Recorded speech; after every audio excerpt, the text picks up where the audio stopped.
What's happening, guys? In today's video, I'm going to give you some tips on how to line your spinning reel from getting it to look like this to this. All right, so first things first, understand where you're going to be fishing, and that will kind of help determine what line size you're going to be using. I typically will go to a lighter line if I'm fishing clear water or open water, or I'll fish heavier line when I'm fishing heavy covered areas or dirtier water. Once you selected your line, before you leave the store, you may want to consider this tip called backing. Backing is going to save you line and money. Backing is a cheaper line that you actually put on your reel first to where you have your transition to your main line. All right, as we're spooling up or backing, you want to make sure that you put the line through at least one guide on your rod.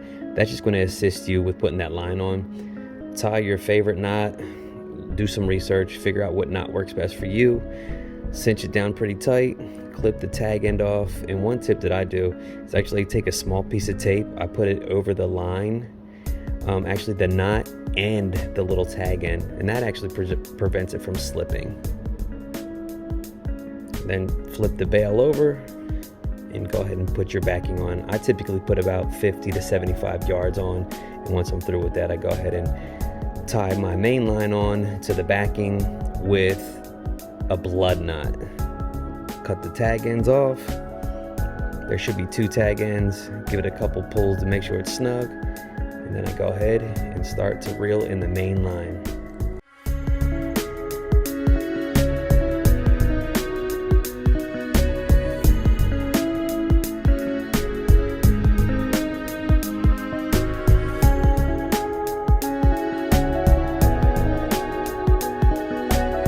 As you're coming close to the end, make sure that your line does not go past the top and the bottom part of the spool.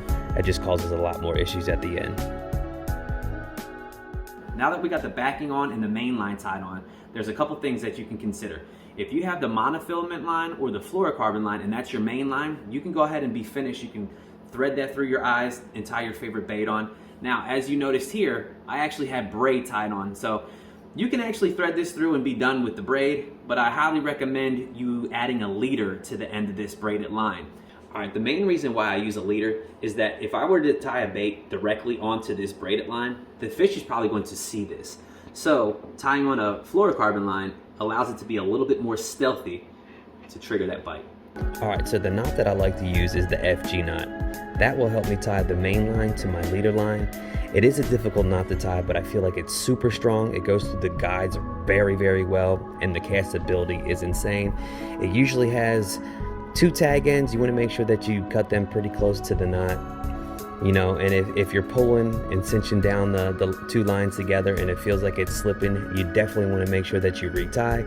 But this is definitely by far my favorite knot to tie. Now that we have the leader tied on, how much leader should we have on our rod? So what I typically do is, we have the FG knot tied on. I'm going to start reeling my line down through the guides, and then you're going to see it here in a second. Now once it gets about 1 inch or 2 from going into the spool, I stop it. Then I grab the main line or the leader line, I grab it and I bring it all the way to the butt end right here, and I chop it off. I've measured this several times and it's literally about 13 feet. Now that that's cut off, we can tie our favorite bait on there and get on fishing. Guys, if you liked the video, go ahead and give it a thumbs up. If you want to see upcoming videos, go ahead and subscribe. But until then, I'll see you next time. Peace.